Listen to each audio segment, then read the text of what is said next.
Bonjour à tous. Alors, il est 14h30, donc on va pouvoir commencer le cours sur les tumeurs cardiaques. Je voudrais juste une confirmation que vous m'entendez bien. Oui, on vous entend. Super.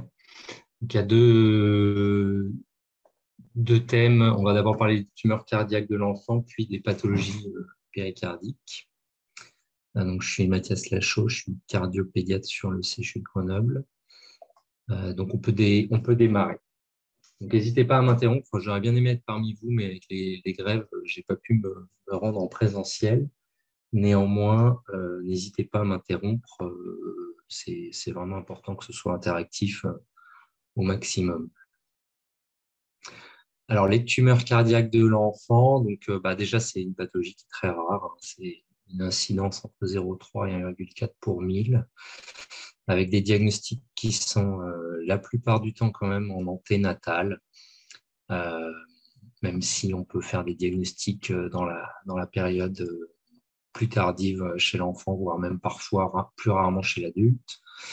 Euh, de nature heureusement bénigne dans la grande majorité des cas, dans 90% des cas, mais néanmoins avec parfois des conséquences qui peuvent être des conséquences hémodynamiques par des phénomènes compressifs, rythmiques, emboliques ou ischémiques. Alors, il y a 4 grandes étiologies aux tumeurs de l'enfant, quatre grandes classes histologiques qui sont 4 tumeurs bénignes, qui sont les rhabdomyomes, les fibromes, les myxomes, les tératomes. À cela s'ajoutent d'autres étiologies plus rares. On va les revoir un peu après. En fonction de l'âge de l'enfant, on peut les rencontrer plus ou moins fréquemment, avec parfois des tumeurs malignes primitives qui sont quand même extrêmement rares, ou des tumeurs malignes secondaires liées à des hémopathies, par exemple. Puis ensuite, il y a quelques autres étiologies, mais qui sont beaucoup plus anecdotiques, en particulier chez l'enfant. Donc, vous voyez, les types histologiques, en fait, ça dépend un petit peu des séries. Alors, les 3 premières séries sont des séries chirurgicales, où on voit finalement que la répartition est assez homogène en fonction des 4 étiologies principales, avec une prédominance des rhabdomyomes, mais pas tant que ça. Mais en fait, quand on prend la série qui est tout à droite, qui est en fait une série non chirurgicale où il n'y a qu'un tiers des patients qui ont été opérés, on se rend compte qu'il y a une nette prédominance des rhabdomyomes euh, dans les étiologies cardiaques. Donc, c'est quand même l'étiologie la plus fréquente. La localisation des tumeurs, quand on prend tout type confondu, après on va voir un peu par type de tumeur, vous voyez, c'est assez homogène et ça peut être retrouvé dans à peu près toutes les structures cardiaques, du péricarde aux cavités cardiaques en passant par les valves. Mais quand même, si on reprend nos 4 étiologies principales, vous allez vous rendre compte que en fonction du type de tumeur, on va la retrouver plus dans une localisation intracardiaque spécifique. Et ça va nous aider en particulier pour déterminer l'étiologie de la tumeur quand on fera un bilan d'imagerie, à savoir que les rhabdomyomes et les fibromes vont avoir tendance à être dans les ventricules et puis en intra-myocardique et non à la surface du cœur, mais vraiment à l'intérieur du muscle. À l'inverse des tératomes qui seront plutôt extracardiaques, donc en fait péricardiques, les myxomes qui seront plutôt localisés dans les oreillettes et d'autres étiologies comme les fibroélastomes qui seront sur les valves, par exemple. Alors, le mode de découverte, en fait, il va être assez souvent à l'échographie anténatale, surtout pour les rhabdomyomes, parce que c'est des choses qu'on voit assez facilement et qui vont volontiers avoir une très grosse taille. Donc, ça va être plutôt aisé à diagnostiquer en anténatal. Et en postnatal, on aura un cortège de symptômes possibles pour les découvrir, comme les souffles, les dyspnées, les cyanoses, les troubles du rythme, les mécanismes emboliques systémiques ou pulmonaires, voire même parfois c'est des découvertes sur des autopsies.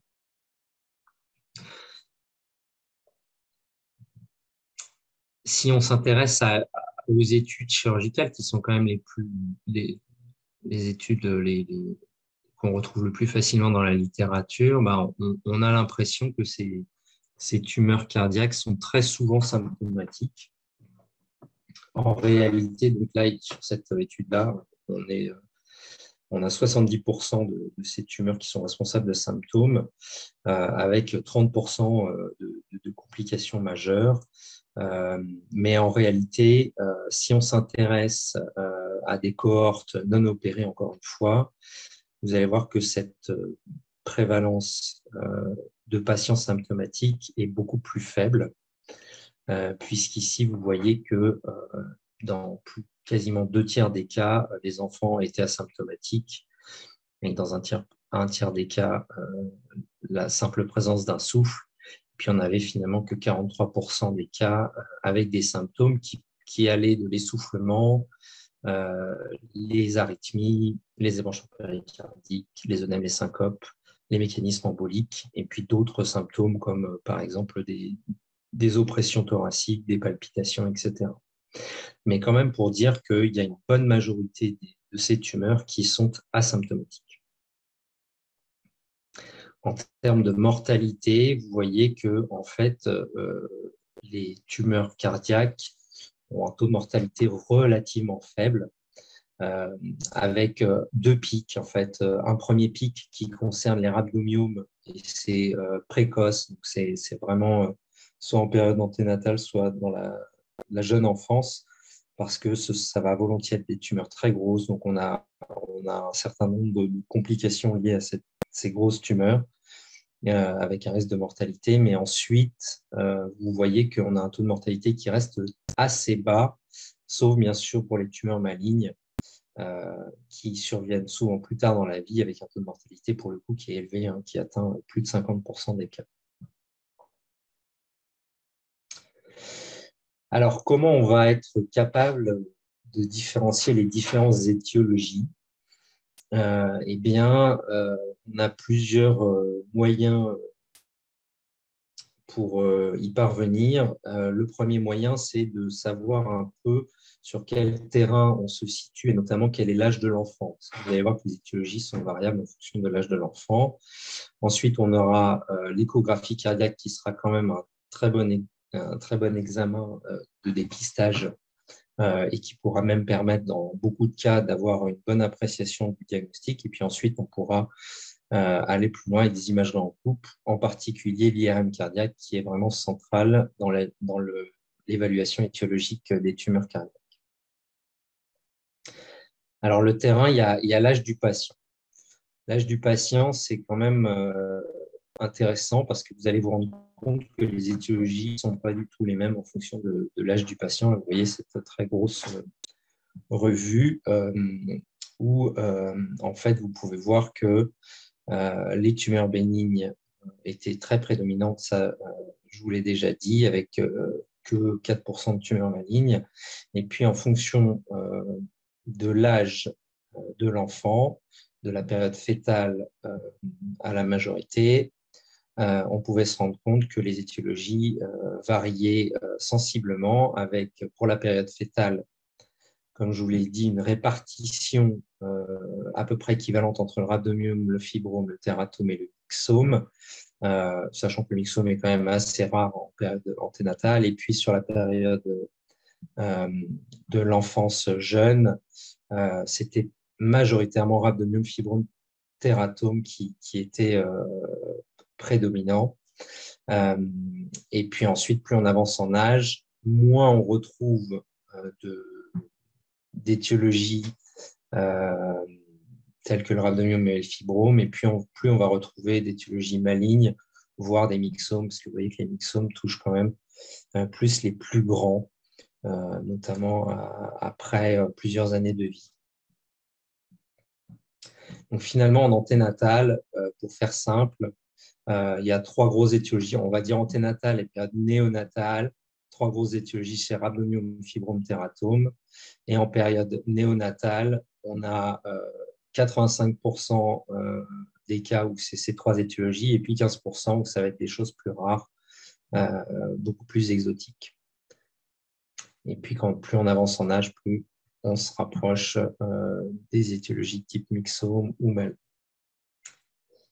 Vous voyez, ça, c'est la série de Marie Long de 2007, où on avait 50% de myxome chez l'adulte. Donc, vous voyez, on change complètement le spectre des étiologies.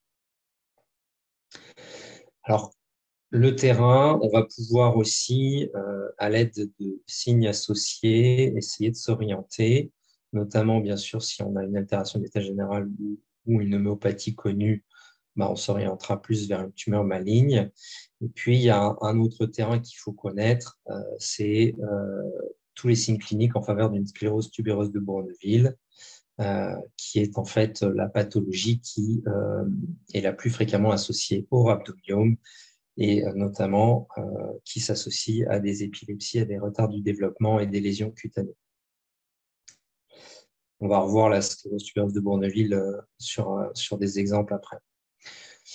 Donc ensuite, on va pouvoir s'intéresser à la démarche diagnostique par l'échographie. Donc la localisation des tumeurs, est-ce qu'elles sont intramyocardiques ou intracavitaires ou même péricardiques? Est-ce qu'elles sont plus ou moins pédiculées? Leur nombre, vous allez voir que le nombre, c'est très important. La localisation, leur taille, leur mobilité, leur aspect, leur échogénicité, leur contour, et puis la présence éventuelle d'un épanchement péricardique. Et puis, on va également, par l'échographie, évaluer les retentissements hémodynamiques de ces tumeurs. Est-ce qu'elles gênent au mouvement des valves? Est-ce qu'elles entraînent une obstruction de la chambre de chasse du ventricule gauche ou du ventricule droit, par exemple, ou de l'admission?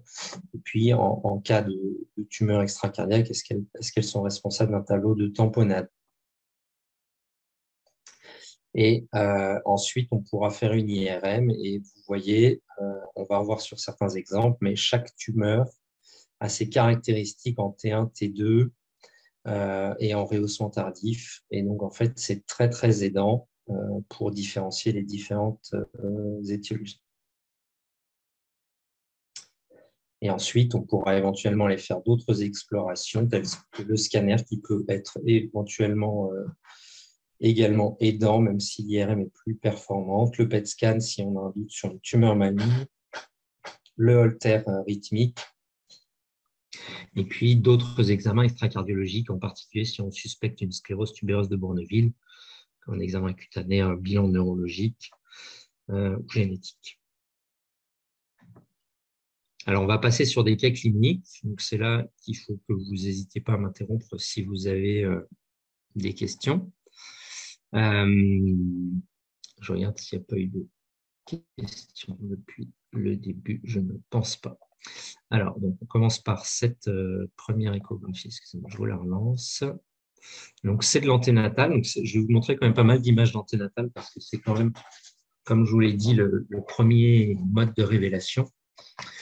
Donc, c'est un fœtus à 23 semaines d'aménorrhée. Pour ceux qui n'ont pas tout à fait l'habitude de ces imageries, en fait, là, vous avez un fœtus en coupe transverse, donc c'est son thorax, avec ici son rachis, ici son aorte thoracique, et puis vous avez le cœur dont la pointe est à gauche, avec donc l'oreillette gauche, le ventricule gauche, bien à gauche, l'oreillette droite, le ventricule droit.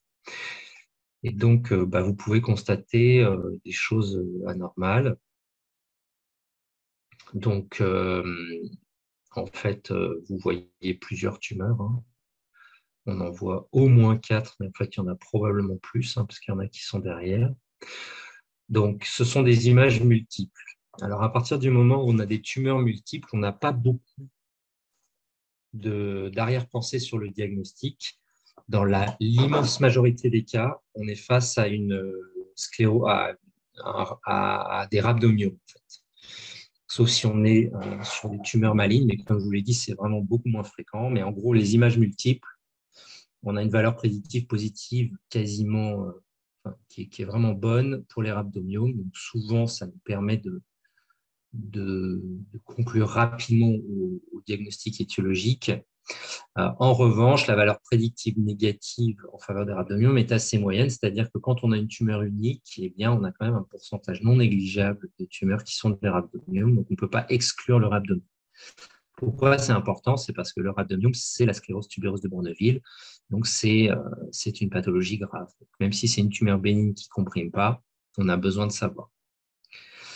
Donc, si on les décrit, en fait, c'est des nodules qui sont intramyocardiques, vraiment dans la paroi, comme vous pouvez le voir, avec une forme arrondie, qui est bien délimitée, avec une structure homogène, plutôt solide, avec un aspect hyperéchogène. Vous voyez, le myocarde est plus hypoéchogène que les tumeurs. Et puis, dans les parois des ventricules, et en particulier le septum interventriculaire. Parfois, alors là, on n'en voit pas, mais parfois, on peut avoir un aspect un peu polypoïde de ces tumeurs rhabdo. Je vous en montre d'autres en post-natal pour que vous ayez les images en tête. Vous voyez, il y a toujours cet aspect très brillant, très hyperéchogène, toujours le côté multiple. Et puis, en fait, si on regarde le myocarde, là, en fait, vous voyez, le myocarde n'est pas du tout homogène. En fait, il est criblé de minimes rhabdomyomes, mais en fait, il y en a probablement des dizaines. Là également, vous voyez, c'est très hyperéchogène. Alors, ça peut être du côté ventriculaire gauche ou du côté ventriculaire droite. C'est tout à fait variable et souvent, c'est des deux côtés. Même image en bas, là, vous voyez, on a plusieurs. Alors, c'est dans le muscle, mais là, par exemple, il y a un peu une extension intracavitaire. Alors, la sclérose tubereuse de Bourneville, c'est une pathologie qu'il faut que vous connaissiez si vous êtes amené à rencontrer un enfant qui a des tumeurs cardiaques. C'est une maladie autosomique dominante. Alors, c'est probablement des redites pour les pédiatres, c'est moins connu pour les cardiologues, qui est dans 50% des cas une forme sporadique et dans 50% des cas héritée des parents, avec une pénétrance à 95%, mais dont la sévérité est très variable. C'est pour ça que parfois le diagnostic se fait chez l'enfant sur une tumeur cardiaque et les parents sont porteurs de la sclérose tubereuse de Bourneville, mais n'ont pas de symptômes. Dans 50 à 90% des cas, il y a des rhabdomyomes chez les patients porteurs de sclérose tubereuse de Bourneville, donc c'est assez fréquent que ce soit le mode de révélation. La prévalence est faible, c'est 1 sur 10 000, et c'est lié donc à une atteinte génétique qui porte sur un gène suppresseur de tumeur, donc qui a tendance à promouvoir le développement de tumeurs bénignes, et notamment c'est des mutations sur deux gènes, TSC1 et TSC2, qui jouent sur l'activation d'une protéine kinase mTOR, qui régule la prolifération et la différenciation cellulaire. Alors, il y a plusieurs types d'atteintes. Donc, il y a l'atteinte classique, c'est l'atteinte cutanée avec des angiofibromes faciaux, avec des plaques fibreuses du front et du scalp, des taches achromiques et parfois des fibrokératomes ingulaux. Les patients ils vont avoir des angiomyolipomes rénaux et puis ils peuvent également, et c'est ça qui fait le pronostic, avoir des nodules un peu comme on appelle ça des tubaires, c'est un peu comme des petits rhabdomyomes dans le cortex, qui va être responsable de deux grands types de symptômes. C'est des épilepsies hyper graves, très résistantes au traitement, et des retards mentaux. On peut avoir également des atteintes ophtalmo avec des hématomes rétiniens, et puis donc les rhabdomyomes. Donc c'est vraiment l'atteinte neurologique qui fait le pronostic. Et c'est vrai que la pénétrance étant variable, c'est souvent des accompagnements délicats parce qu'on ne sait pas quelle va être la sévérité des symptômes chez les enfants, notamment quand on est en période anténatale, quand on a un diagnostic de rhabdomyome multiple, il faut accompagner les couples en leur expliquant que leur enfant pourra avoir un retard mental qui est assez inconstant et dont la sévérité est assez inconstante. De la même manière pour les épilepsies. Là, c'est juste pour vous montrer un peu les atteintes cutanées. Vous voyez, ça donne ces aspects-là. Ça, c'est l'amartome rétinien. Et puis, donc, on a des tubaires. Là, on n'en voit qu'un. Là, c'est plutôt profond. Et puis là, c'est dans le cortex. Voilà. Donc, ça, c'est vraiment responsable d'épilepsie très grave. Alors, si on regarde dans les études, autour de la sclérose tubereuse de Bourneville. Là, c'est 53 fœtus qui avaient des tumeurs cardiaques. Et on a été leur faire de la génétique à la recherche de la sclérose tubereuse de Bourneville, tant qu'on ne savait pas si c'était des rhabdomyomes.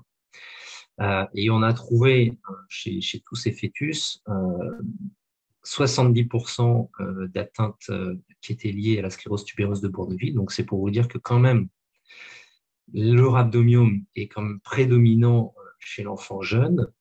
Et puis, à partir du moment où on avait plusieurs tumeurs, on montait vachement en prévalence. Là, c'est que 85%, mais je pense que c'est encore plus en réalité.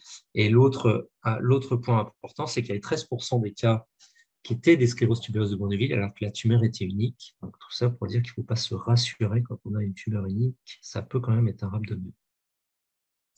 Et vous voyez, là, il y avait 12 formes familiales et 25 formes spontanées, donc un peu plutôt 75-25, mais c'est plutôt normalement 50-50. Alors, comment on va traiter des rhabdomyomes? Eh bien, souvent, on ne va pas faire grand-chose. Quand même, la plupart des rhabdomyomes vont être asymptomatiques. On en a un certain nombre qui vont être responsables de troubles rythmiques ventriculaires ou supraventriculaires. Donc, cela, on pourra les traiter médicalement par bêta-bloquant. Et puis, il y en a quelques-uns qui vont être soit très gros, soit gêner les voies d'éjection.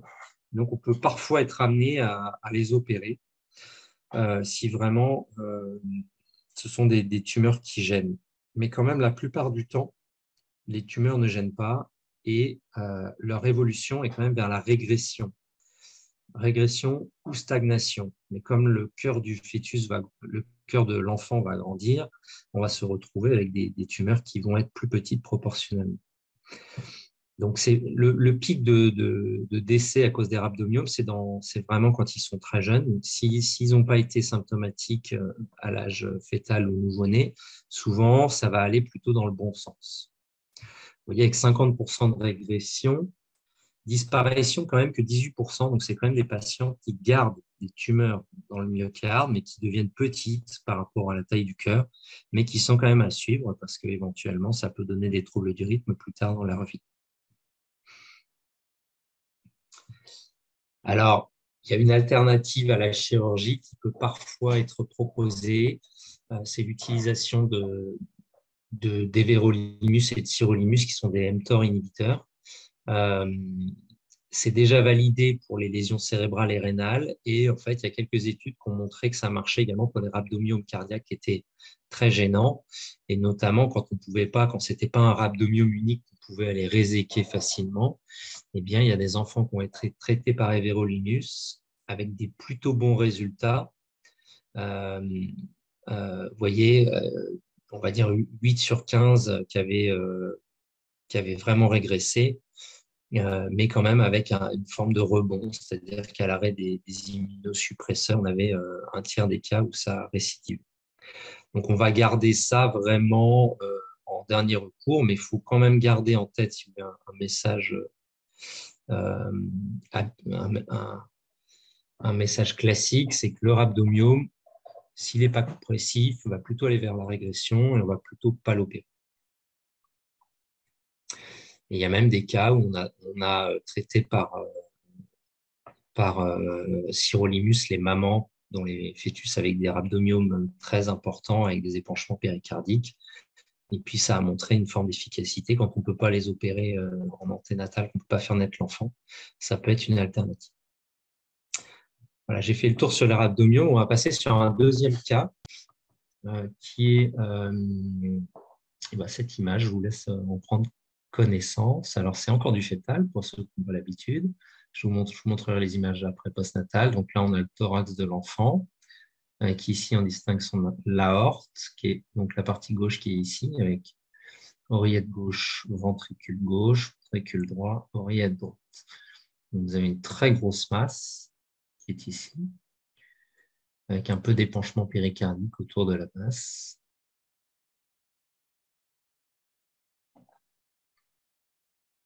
Donc ça, c'est l'image postnatale. C'est le même bébé. L'oreillette gauche est ici, le ventricule gauche est ici. Il est très comprimé par une très grosse masse. avec un peu d'épanchement péricardique, oreillette droite, ventricule droit, la valve aortique qui part ici. Donc, pour essayer d'avancer sur l'étiologie, donc on est diagnostic anténatal, donc c'est soit un rhabdomyome géant unique, soit un fibrome, soit un tératome. On n'a pas beaucoup alors, ou une tumeur maligne, mais c'est beaucoup plus rare. Donc, c'est une tumeur unique. Elle est très grosse. Et puis, elle a pour caractéristique d'être relativement hétérogène dans son écostructure. Vous pouvez voir ici là, que vous avez des aspects un peu calcifiés au sein de la tumeur. Donc ça, c'est assez évocateur de fibrome.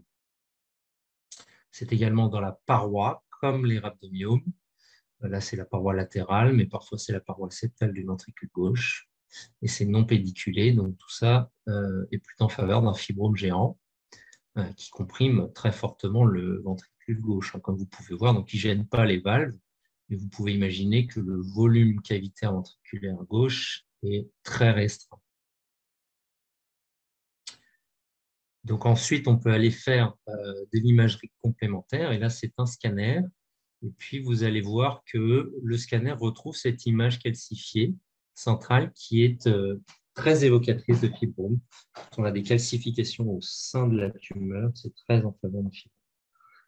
Et on va aller jusqu'à l'IRM, l'IRM qui, en T1, va nous montrer un signal ISO, en T2, un signal hypo. Et ce qui est très particulier et très caractéristique du fibrome, c'est que le rehaussement tardif va être avec un hypersignal intense et homogène. Donc ça c'est très aidant. C'est vraiment très évocateur d'un fibrome. Alors le fibrome, donc de la même manière que le rhabdomyome, tant qu'il ne gêne pas, on ne va pas le retirer s'il est asymptomatique, parce qu'en plus c'est souvent des assez grosses lésions, et donc c'est souvent très délabrant, et donc on se retrouve avec retirer une énorme partie du ventricule et se retrouver avec un gros trou, et si on met un patch, on aura un gros défaut de myocarde, et donc on va vraiment éviter de les opérer. Parfois on fait des chirurgies partielles, simplement avec des résections intracavitaires, pour simplement redonner un petit peu de volume et un petit peu de remplissage à ces ventricules, mais sans aller retirer l'intégralité de la tumeur, parce que sinon on se retrouve avec un très gros trou qu'on n'arrive pas à boucher. Et puis donc ces fibromes-là, c'est des tumeurs qui sont peu évolutives, donc qui ne vont pas trop grossir, mais qui sont souvent déjà très grosses, mais qui peuvent avoir des complications par compression. Et en particulier, les compressions habituelles, ça va être des compressions coronaires, de la chambre de chasse, et éventuellement des troubles du rythme, voire même parfois des BAV. Là, c'est pour vous montrer un électrocardiogramme d'un patient qui avait un fibrome. Vous voyez, il y a des troubles de la repolarisation assez importants. Les anomalies de longue T, notamment en latéral. Et puis, là, c'était un patient qui faisait carrément de la tachycardie ventriculaire sur son fibrome. Donc, on avait donc réséqué, mais bon, on réséque en espérant retirer les lésions qui sont pro-arythmiques. On va peut-être diminuer les pressions intracavitaires, ça c'est sûr, mais malgré tout, on va probablement pas tout résoudre le problème, puisqu'on aura des énormes cicatrices dans les ventricules et donc des risques de réentrée et donc de troubles du rythme ventriculaire. Donc, souvent, on hésite beaucoup avant d'aller proposer des résections chirurgicales. Vous voyez, forme symptomatique uniquement, avec une exérèse totale ou partielle. Très rarement, il y a eu des cas de transplantation cardiaque quand vraiment la tumeur était tellement grosse qu'on ne pouvait pas la retirer. Et là, c'est une série de 18 patients opérés sur sur une très grande période, avec un décès per-op, une résection partielle sans évolution ultérieure, 14 asymptomatiques. Alors ça, je ne sais pas très bien pourquoi Ah non, c'est dans les résultats. 14 asymptomatiques et puis 3 insuffisances cardiaques qui ont gardé l'insuffisance cardiaque en post-opératoire. Ça, c'est juste pour vous montrer à quoi ça ressemble, un fibrome. Ça peut être très gros, hein. Vous voyez, c'est un cœur de petit et puis le fibrome prend toute cette taille-là. Donc, c'est vraiment gros. Alors, troisième cas, toujours du fœtus. Donc là, vous avez le thorax, le cœur est ici, la gauche est ici, avec la pointe ici, oreillette gauche, ventricule gauche, oreillette droite, ventricule droit. Donc là, ce qui nous marque, bon, déjà, on est en anténatal, donc vous vous souvenez des 3 étiologies. Ce qui nous marque, c'est qu'on se demande s'il y a plusieurs tumeurs. Est-ce qu'il y en a 2 ou est-ce que c'est une seule qui est en continuité? Mais en tout cas, quand on est bien centré sur le cœur, on a l'impression que la... Alors, attendez. On a l'impression... Excusez-moi, là, j'ai l'impression que vous avez perdu les images.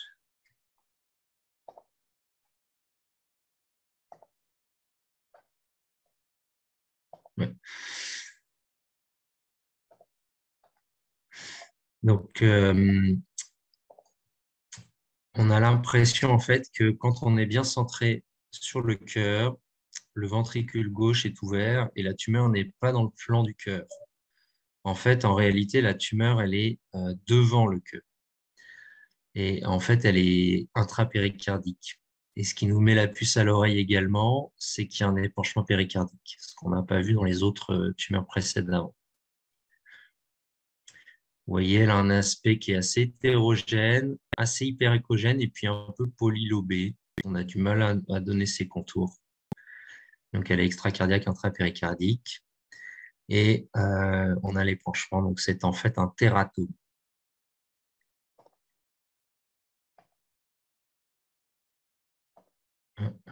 Alors, celle-là ne veut pas se lancer. C'est dommage, elle est assez jolie. Voilà. Donc là, vous voyez, il y a, quand on met de la couleur, vous voyez, ça c'est en fait un Doppler avec 2 énormes fuites mitrales et tricuspides. Donc en fait, le tératome a beau être extracardiaque, il va entraîner une telle pression sur les cavités cardiaques et il va tellement déformer les cavités cardiaques que ça va entraîner des très grosses fuites valvulaires. Donc là, quand on est dans une situation comme ça, c'est vraiment très à risque, très compliqué. Et ça, c'est un scanner pour vous montrer que ça peut être vraiment des tumeurs parfois extrêmement grosses. Alors, ce sont souvent des tumeurs kystiques qui sont polylobées, qui proviennent en fait du médiastin antéro-supérieur, qui sont insérés à la base de l'aorte et de l'artère pulmonaire. C'est rarement intracardiaque, mais c'est quand même possible, intracardiaque. Et c'est du tissu. Pourquoi c'est hétérogène? C'est parce que c'est vraiment dérivé des 3 lignes embryonnaires. C'est souvent très hétérogène. Et la compression peut venir de la masse ou de l'épanchement. Alors, qu'est-ce qu'on va faire? En fait, en anténatal, soit on les fait naître s'ils sont un terme convenable et qui ne sont pas en insuffisance cardiaque, mais s'ils sont en insuffisance cardiaque et qu'ils sont trop jeunes, eh bien, on va faire des ponctions de l'épanchement péricardique en essayant de les faire tenir. Parfois, on peut même les drainer en laissant un drain. Et puis, quand ils naissent, souvent, on leur fait un drainage péricardique urgent et puis on va les opérer très vite. Et c'est vrai que quand c'est opéré très vite et que le résultat est bon, en fait, on peut guérir cette pathologie sous réserve qu'on était bien sur un tératome et pas sur une tumeur maligne qui est le diagnostic différentiel. Alors, un 4e cas. Est-ce que vous avez des questions à ce stade? J'en vois pas dans dans la discussion. Donc, 4e cas, nous avons donc, comme vous voyez, là, c'est un parasternal long axe, hein, pour ceux qui n'ont pas encore complètement l'habitude de l'écho. L'oreillette gauche, le ventricule gauche, l'aorte, la valve aortique, la valve mitrale. Et puis, on voit une masse grosse qui semble unique chez un enfant plus vieux et qui, en fait, a consulté pour un souffle. Donc, il est asymptomatique. Donc, le terrain, déjà, c'est un grand enfant. Donc, déjà, on peut évoquer d'autres étiologies que les trois qu'on a vues jusque-là. Et notamment, là, l'étiologie la plus probable, vu que c'est une tumeur de l'oreillette gauche, qu'elle est unique, qu'elle est pédiculée. Vous voyez, il y a un pédicule ici, en fait. Hein, la tumeur, elle fait comme ça, elle est accrochée ici dans l'oreillette et puis elle bascule jusqu'au sous la mitrale. Donc ça, c'est très probablement un myxome. C'est c'est intracavitaire et non pas dans la paroi. C'est vraiment classique du myxome. Et l'aspect est plutôt hétérogène avec un contour qui n'est pas toujours bien net, avec des petits éléments mobiles et vibratiles. Donc, c'est effectivement un myxome. Le myxome, de la même manière, quand on a un doute diagnostique, a des caractéristiques propres en IRM, avec l'iso-T1, vous voyez, c'est le même signal que le myocarde, l'hyper-T2, et puis le rehaussement tardif, mais cette fois-ci qui n'est pas homogène et très intense, c'est plus un rehaussement hétérogène sur le pédicule. Souvent aussi parce qu'il y a du thrombus accolé au myxome. Alors, c'est une tumeur qui concerne plus le grand enfant et l'adulte. C'est la première cause de tumeur cardiaque de l'adulte. Ça existe quand même chez le nouveau-né et le fœtus, mais c'est exceptionnel. C'est volontiers des formes familiales et c'est une tumeur qui, pour le coup, a un potentiel embolique. Donc, celle-là, quand on fait le diagnostic, on va les opérer parce qu'il y a des risques d'AVC. Et surtout, ce qu'il faut retenir, c'est qu'il y a un risque de récurrence, surtout si ça survient chez des enfants assez jeunes. Là, vous pouvez voir, c'est le cas d'un enfant qu'on a eu dans le service qui est revenu avec une récidive de myxome. Il avait été opéré 3 ans auparavant et puis il revient avec un myxome qui fait quasiment la taille du myxome initial. En fait, c'est le complexe de Carnet. Ça concerne 5% des myxomes et c'est chez justement les enfants plutôt jeunes. C'est donc une pathologie génétique hein, avec des tendances au myxome cardiaque et pulmonaire, avec en plus des signes cutanés et puis un risque de tumeur endocrine. C'est lié à la mutation PRKA1A. Donc ça, c'est un peu difficile à retenir, mais je crois qu'il faut juste savoir, surtout ceux qui viennent de la cardiologie adulte, qui ont vu passer plein de myxomes chez l'adulte. Chez l'adulte, on ne sait pas trop que c'est des choses qui reviennent. On les opère, on a l'impression de les avoir guéris, mais quand ça survient chez l'enfant, eh bien, il faut vraiment se méfier parce qu'il faut les suivre vraiment au long cours parce qu'il y a un réel risque de récidive. Là, c'est pour vous montrer le cas d'un myxome qui n'était pas localisé dans l'oreillette. Ce n'est pas systématique, mais qui était localisé dans l'infundibulum du ventricule droit. Je vous montre. Ça, c'est un courax, en fait, avec le ventricule gauche, l'infundibulum du ventricule droit, la valve pulmonaire, l'artère pulmonaire qui va se séparer en deux. Et donc, vous avez ici une masse vibratile qui est sous la valve pulmonaire. Et chez une patiente qui faisait des lipothymies et qui avait un souffle de découverte récente. Et vous voyez sur le scanner, on voit bien une espèce de grosse masse pédiculée.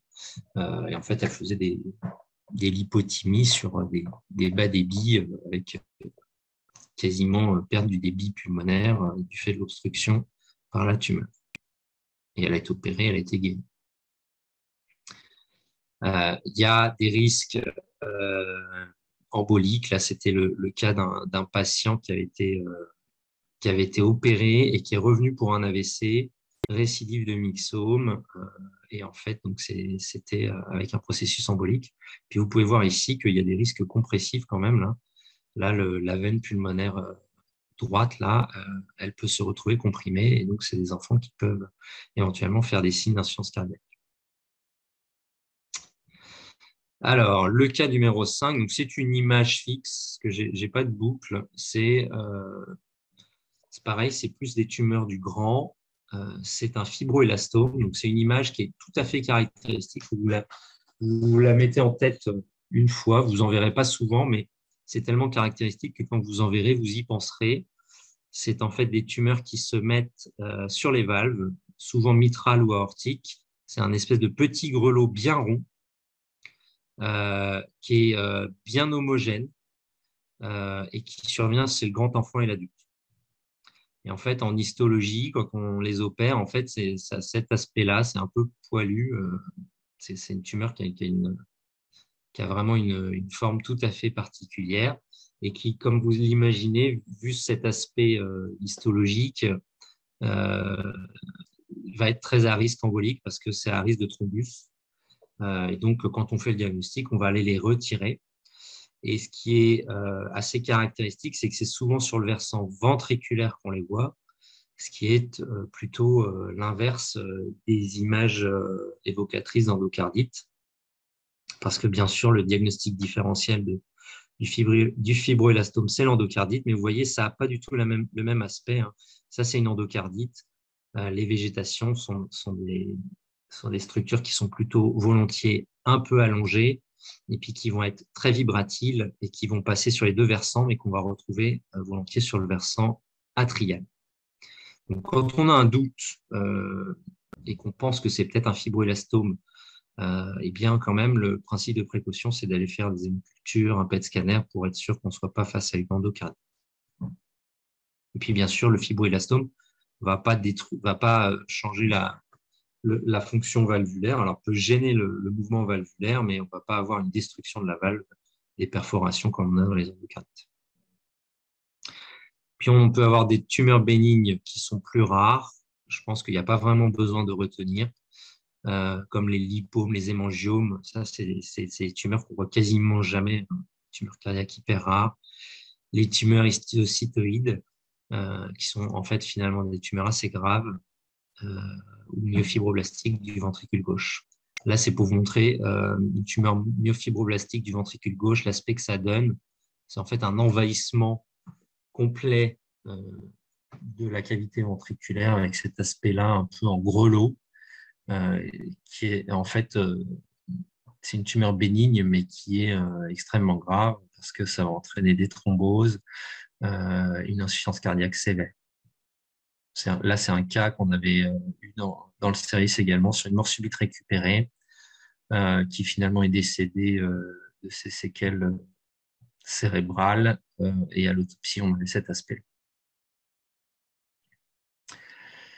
Alors, le cas numéro 7, donc là, on est sur encore un cas anténatal. Donc là, vous êtes surpris par un épanchement péricardique. On voit presque pas le cœur, on voit une grosse masse. Donc, quand on a une image comme ça, honnêtement, on pense pas rhabdomyome, on pense pas trop fibrome, on pense plus tératome. Il faudrait chercher le plan du cœur pour essayer de voir si vraiment c'est en extracardiaque et si on ne peut pas obtenir le cœur. Et là, en l'occurrence, c'était bien extracardiaque de très grosse taille avec un épanchement péricardique et une grosse compression cardiaque. Donc, tératome, ça reste le plus fréquent, mais en l'occurrence, c'était une tumeur maligne. Et ça, c'est l'évolution avec une évolution très défavorable, quasiment en quelques semaines, en fait, très grosse croissance de la tumeur et décès de l'enfant avant la naissance. Et donc, à l'autopsie, c'était bien une tumeur cardiaque.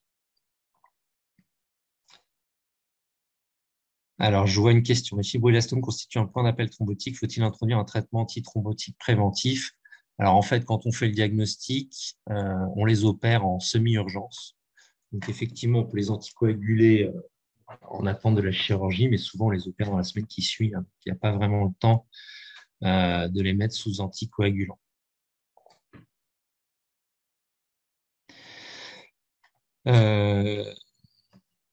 Donc, les tumeurs malignes restent quand même des situations exceptionnelles, soit des sarcomes quand c'est primitif, mais c'est souvent en fait des métastases, des invasions médiastinales liées aux hémopathies. Ce qu'on a souvent, c'est dans les lymphomes, des compressions cardiaques, mais par des tumeurs qui sont en fait à point de départ ganglionnaire, mais qui peuvent avoir des graves répercussions sur le cœur. Néanmoins, ce ne sont pas des tumeurs cardiaques. Et puis, les pronostics sont souvent sombres. Alors, le lymphome, c'est vrai que souvent, avec la chimiothérapie et les corticoïdes, ça peut régresser de manière assez spectaculaire,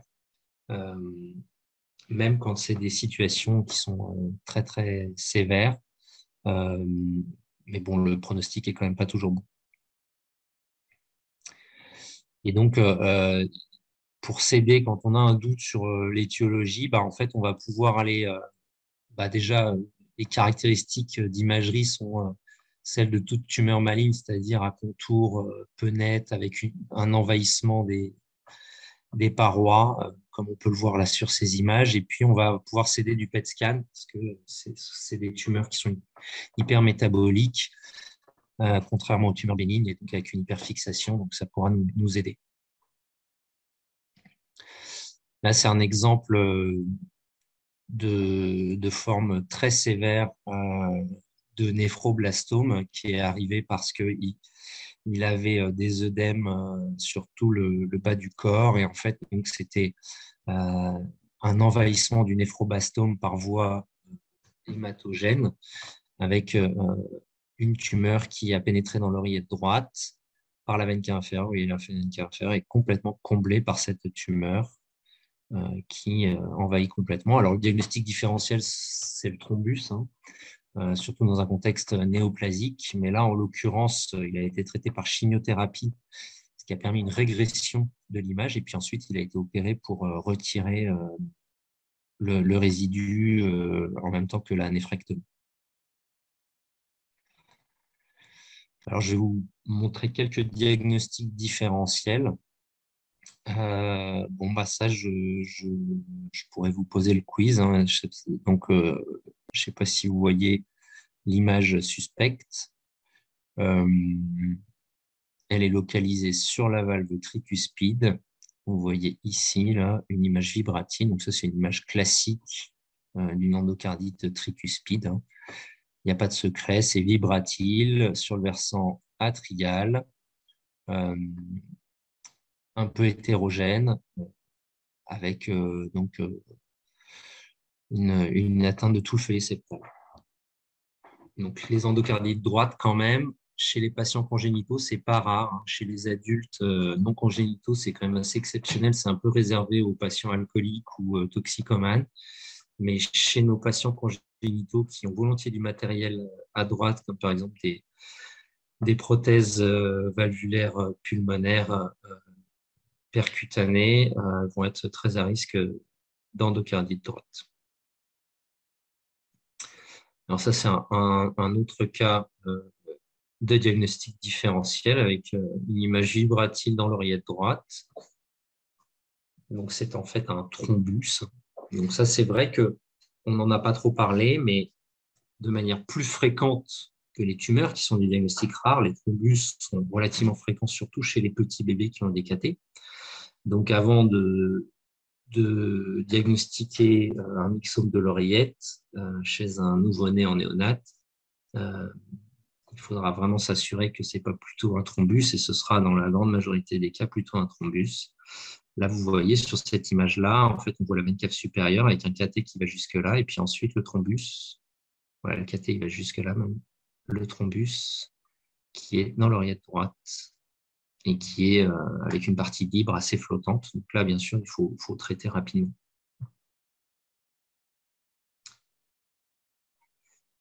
Alors, on peut faire aussi parfois, quand on a du mal à faire la part des choses entre une tumeur et un thrombus, on va pouvoir faire l'IRM. Et l'IRM du thrombus a également des séquences spécifiques qui vont dépendre un peu de l'âge du thrombus. Donc là, c'est un thrombus intraventriculaire gauche sur une dysfonction ventriculaire gauche. C'est le thrombus classique, on va dire, du patient qui a fait un infarctus, de l'adulte qui a fait un infarctus, mais c'est aussi le thrombus classique de la cardiomyopathie dilatée chez l'enfant. Et donc, en fait, en fonction de caractère aigu ou non du thrombus, on n'aura pas les mêmes signaux. Déjà, ce qui est sûr, c'est que ça ne prend jamais le contraste tardivement, puisque c'est du sang inerte, donc ça ne prend pas le contraste. Et puis ensuite, en fonction de si le thrombus est aigu, ce sera un hypersignal T1, T2. S'il est subaigu, c'est hypersignal T1, hyposignal T2. Et puis s'il est chronique, hypo-hypo. Donc là, c'est une image pour que vous l'ayez en tête, pour ceux qui ont un peu moins l'habitude de l'échographie. Donc en fait, donc là, c'est pas une coupe conventionnelle, hein, je l'ai prise parce que c'est là où je voyais le mieux l'image qui m'intéressait, mais on n'est pas sur une coupe conventionnelle. On doit être sur une parasternale long axe modifiée à peu près, hein, on doit y avoir un petit peu de ventricule gauche là, donc on a l'oreillette droite là, le ventricule droit, la valve tricuspide, et puis on voit une image vibratile qui s'enchasse dans la valve tricuspide. Donc ça, c'est une image qui est tout à fait classique. C'est un simple réseau de Chiari qui est très développé. Et c'est pas parce qu'il passe à travers la tricuspide que c'est dangereux ou quoi. C'est exceptionnel que ça gêne le mouvement valvulaire, hein. On suit tous pas mal de patients qui ont ces images-là. On les suit quand même, mais il ne se passe pas grand-chose. Parfois, ils ont une petite cyanose parce que ça force un peu le champ de droit-gauche quand il y a vraiment, quand il reste un FOP. Mais la plupart du temps, ils sont strictement asymptomatiques et on n'en fait rien. Et c'est certainement pas des tumeurs, c'est pas non plus des thrombus. Dans les thrombus, il faut quand même qu'il y ait une forme d'épaisseur. Là, vous voyez, c'est très fin, c'est simplement une membrane. Et c'est pas non plus une endocardite parce que c'est pas accroché à la valve. Si on ralentit l'image, on va bien voir qu'en fait, c'est accroché à l'extrémité de la veine cave inférieure et puis ça va aller rejoindre le septum. Et donc là, on a la partie qui est entre la veine cave et le septum qui est vibratile et qui passe par la tricuspide. Alors là, je vais vous mettre une image, mais c'est la même chose pour l'anévrisme du septum membraneux, qui est en fait le moyen de fermeture des CIV périmembraneuses, qui est aux dépens de l'appareil sous-valvulaire tricuspide. Parfois, ça va avoir on va avoir des images très impressionnantes avec des grosses poches qui sont en fait simplement de l'appareil sous-valvulaire tricuspide qui a été déformé par la CIV et qui donnera un peu l'impression d'une tumeur ou quelque chose d'anormal, mais en fait, c'est simplement le mécanisme de fermeture de la CI. Et puis là, de la même manière, toujours un peu dans les choses rares, mais qui sont dans les diagnostics différentiels. Vous voyez, là, c'est une 5 cavités, pas stricte, hein, oreillette gauche, ventricule gauche, aorte, avec la valve aortique. Et puis, on a cette image-là, chez un nouveau-né, diagnostic anténatal. En anténatal, on ne comprenait pas bien parce que c'était vraiment versant atrial. Donc, on en était à se demander si c'était pas un myxome de l'oreillette, situation exceptionnelle en anténatal. Et puis non, en fait, en postnatal, ce qu'on voit, c'est que il y a du sang qui passe à travers. C'est en fait un anévrisme congénital submitral. En fait, c'est un défaut dans la zone fibreuse mitro-aortique avec avec les pressions, la création d'un anévrisme qui donne cette image-là, qui est une image qui est classique, qui est rare, mais qui est classique. Donc à ne pas prendre pour une tumeur, parce que là, c'est pas du tout d'origine tumorale. Donc en conclusion, sur les anomalies tumorales, donc ce sont des pathologies qui sont rares, qui sont la plupart du temps bénignes. Alors bénigne ne veut pas dire non grave, parce qu'on peut avoir quand même si la plupart sont asymptomatiques, on peut avoir quand même des complications hémodynamiques, rythmiques ou ischémiques. L'âge de l'enfant va vous aider au diagnostic. Vraiment, hein, chez le tout petit, c'est relativement simple. Il y a 3 diagnostics. Les caractéristiques écho-IRM sont majeures. Vont vous aider notamment pour différencier, par exemple, un rhabdomyome et un fibrome quand il n'y en a qu'un seul. La chirurgie, en fait, on la réserve aux tumeurs symptomatiques ou qui ont une croissance rapide. La surveillance au long cours est indispensable parce que souvent, ça ne disparaît pas complètement. Et puis, même si ça disparaît ou que ça a été réséqué, on a volontiers des cicatrices dans les ventricules, donc il y a des risques rythmiques, donc on les suit au long cours. Voilà pour la partie tumeur cardiaque. Est-ce que vous avez des questions ?